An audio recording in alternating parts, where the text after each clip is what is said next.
4.5 months. It finally arrived. Got my STIHL 462 cm. I put the 25-inch light bar on it.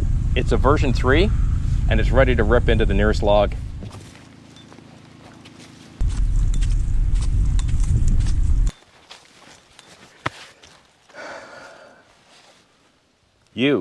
You're definitely coming with me today.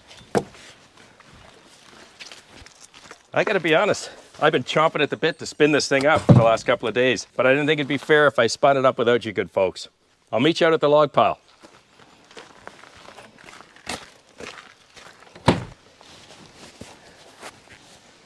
$17, $19 at that end, $20 at that end, $15 at this end, and $20 right through.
She's 5.9 horsepower compared to my 261 at 4, 72 cc's compared to the 261 at 50 cc's, and the power head is about 13.2 pounds compared to 10 pounds for the 261. Like many of you told me, it only seems like 4 or 5 pounds difference bar in, but it's noticeable, noticeably heavier than hauling around that 261.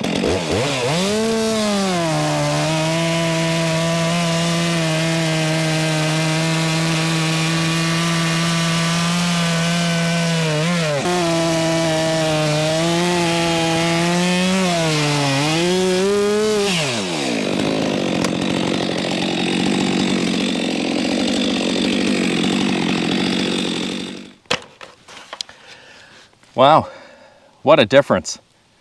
What an enormous difference. Gonna take a little getting used to. It's not like the 261. She is powerful. I also noticed that when I'm bringing my dogs down to continue the pivot, I think each time until I got a little more used to it, I was digging back in and I was more forcing the saw. So I noticed she kind of got caught up a few times as I was coming through the middle of this wood. But I understand after a few more tanks of gas, it gets even more powerful and it runs a lot smoother. But I am hands down impressed. What a gorgeous saw.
The other thing I noticed, although she's a heavy carry, once it digs in and starts biting into wood, you barely feel any weight at all. It's just like the other saw, but you gotta hang on for dear life. I noticed she pulled me in once, and it's strong.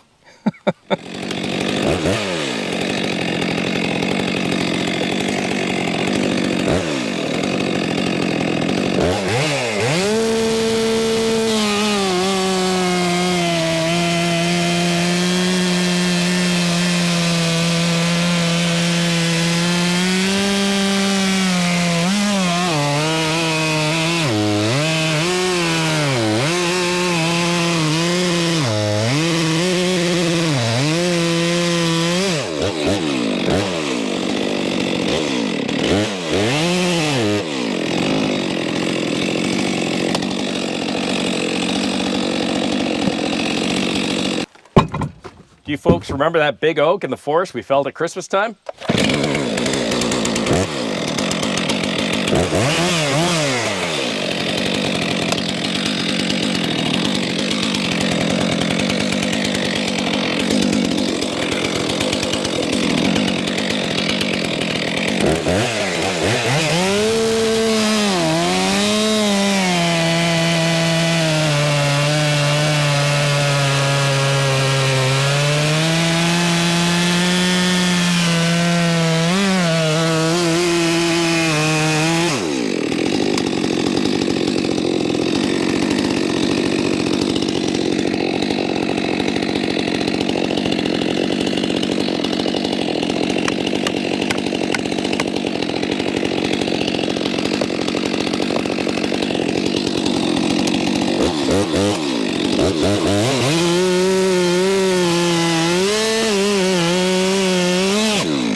Wow, that's really odd. Usually on a day like today, this forest is full of huskies, and I can't find a one.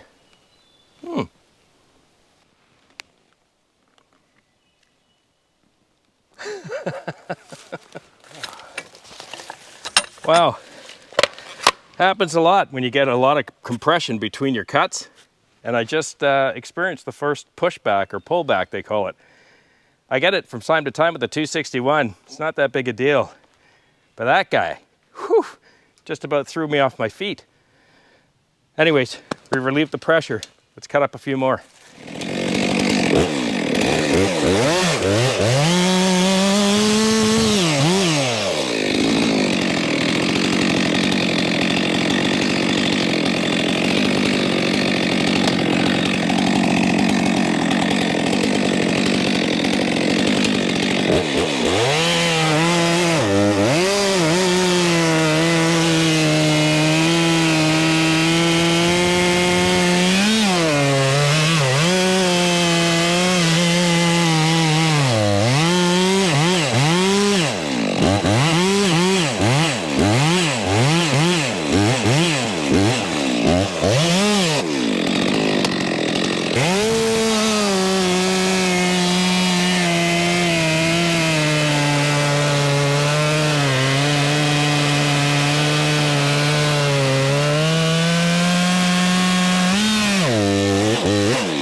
First time out, that saw is awesome.